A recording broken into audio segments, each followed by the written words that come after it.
Maybe you clicked on this video because you want to improve your communication skills. Maybe you're shy, or maybe you're this crazy extrovert that can speak in front of hundreds or thousands of people. In my head, when I thought of this video, I imagined the demographic who would listen to this to be quite young, but the truth is what I'm about to say can apply to anyone. Now, a bit about myself. I'm 24 from the UK, working a classic 9 to 5, and up until recently, I thought the things I was learning were coming with age, but the truth is that it has actually been the experiences and environments I position myself to be in.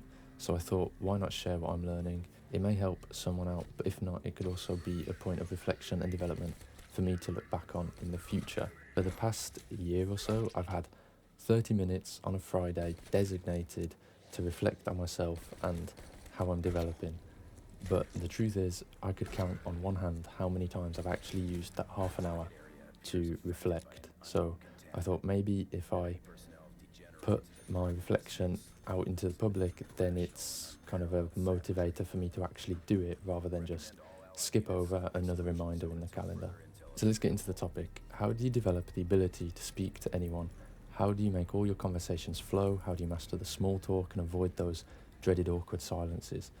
The world is actually in demand for communicators, and just in the job market, the ones who get the luxurious, high-paying positions have the skill of communication. Even in technical fields, take an engineer for example, the head engineers or the ones that oversee projects not only have great technical ability, but they are able to break down these technical ideas and explain them to those that may not be qualified. That is how they separate themselves from the rest of the field, because obviously if you have an engineering degree, the thing people expect most out of you is to be good at engineering. Really, it's about how do you separate that gap in knowledge between those that are and aren't qualified. So with this lack of communicators in the modern era, mastering this skill really makes you an asset. Now, so far, I've only used an example of the job market or the corporate world, but this goes so much further than that. It can improve your social confidence, help you find your long-term partner, demand a higher wage, become more approachable, and make more friends. It goes a lot further than just the job market. Now what I'm getting to is the 4 colours of personality, or how people behave. These are split into red, green, yellow and blue. Now I'm a blue, but what does that even mean? And the idea is that if you develop the skill of being able to identify what colour someone's personality may be, this will help change or guide how you interact with them.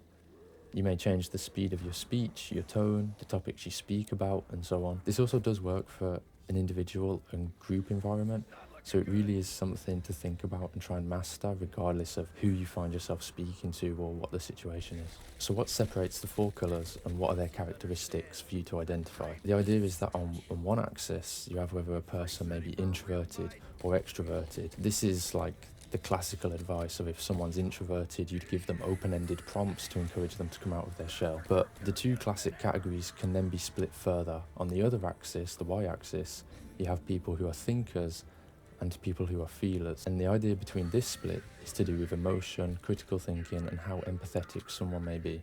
So I'll just focus on the colours quickly. Blue people. People in this category are introverted thinkers.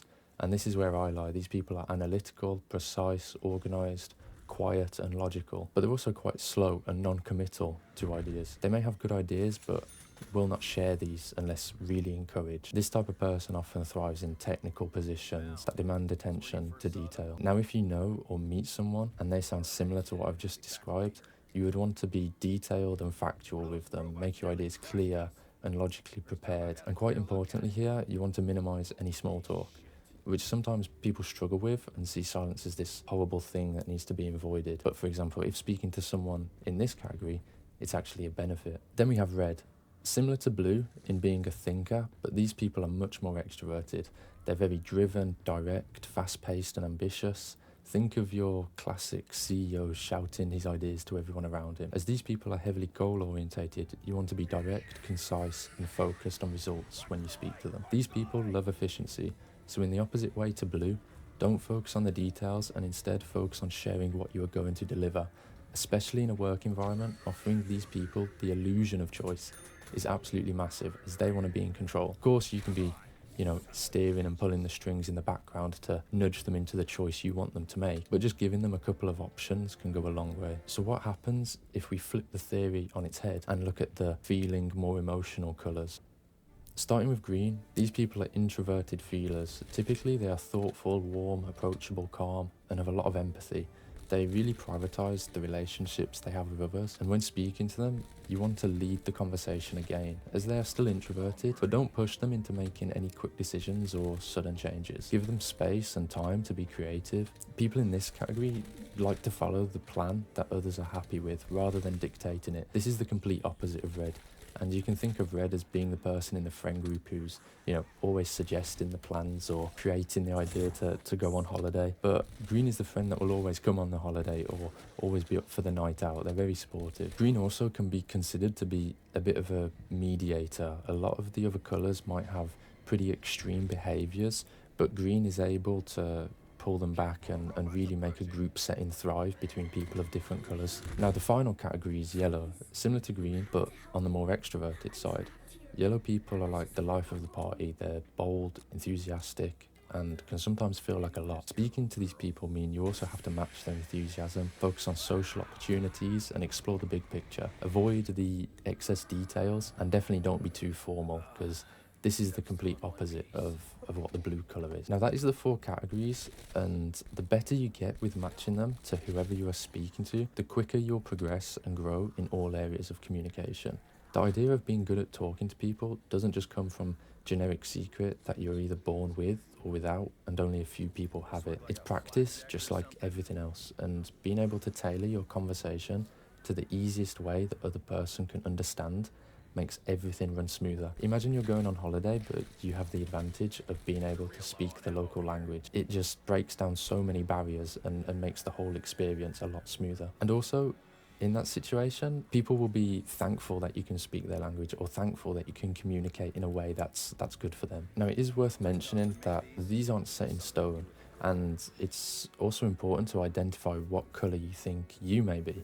Now, people tend to shift their colours to be more formal, obviously, if they're in a work environment, and likewise, they'll dip into the feeling area of the chart, the yellows and the greens, when they're outside of work, because that's when we spend out most of our time with those whose relationships we care about. So just to quickly wrap this up, yes, for example, your qualifications will get you through the door and secure you an interview, but it's communication that will secure you the job and really propel you up the ladder for promotions and things like that. Or maybe your appearance catches a girl's eye, but it's your communication and words that will secure you the next date or the phone number, whatever it may be. The bottom line is that good communicators are in demand, and whether it is landing you a job or just improving your confidence, this is something you should be working on to make you stand out. So thank you for watching this video. My plan going forward is to really make some videos about what I'm learning as I'm going through my 20s, focusing around some investment advice, some career advice. So let me know what you think in the comments below, and thank you for watching.